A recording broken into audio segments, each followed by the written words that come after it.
प्राचीन भारत की पावन भूमि पर जब अधर्म बढ़ने लगा था, तब भगवान विष्णु ने धर्म की रक्षा के लिए अपने छठे अवतार के रूप में जन्म लिया।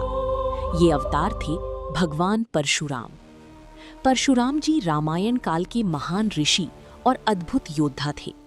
वे भगवान शिव के परम भक्त थे। कहा जाता है कि उन्होंने वर्षों तक कठोर तपस्या की। उनकी भक्ति से प्रसन्न होकर स्वयं भगवान शिव प्रकट हुए और उन्होंने उन्हें अपना दिव्य अस्त्र परशु प्रदान किया। इसी दिव्य परशु को सदैव धारण करने के कारण वे परशुराम कहलाए। उनका जन्म अक्षय तृतीया की पावन दिन हुआ था।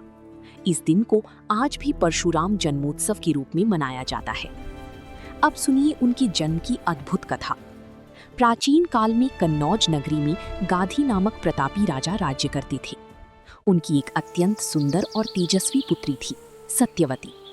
राजा गाधी ने सत्यवती का विवाह भृगुवंशी ऋषि से कर दिया। विवाह के पश्चात भृगु ऋषि ने अपनी पुत्रवधू को आशीर्वाद दिया। उन्होंने सत्यवती से वर मांगने को कहा। सत्यवती ने अपनी माता के लिए एक योग्य पुत्र का वर मांगा। तब ऋषि ने 2 पवित्र चरुपात्र प्रदान किए और कहा, एक तुम्हारी माता के लिए और एक तुम्हारे लिए। उन्होंने विशेष विधि से उन्हें सेवन करने का निर्देश दिया, किंतु भाग्य को कुछ और ही मंजूर था। सत्यवती की माता ने गुप्त रूप से दोनों पात्र बदल दिए। योग बल से भृगु ऋषि को इस घटना का ज्ञान हो गया।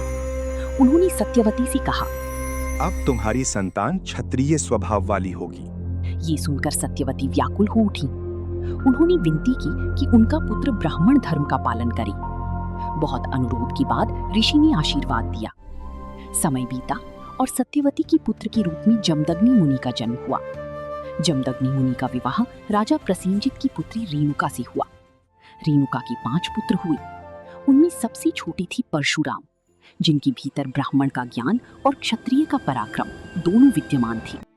यही बालक आगे चलकर अधर्म का नाश करने वाले महान योद्धा बने और धर्म की स्थापना के लिए इतिहास में अमर हो गए।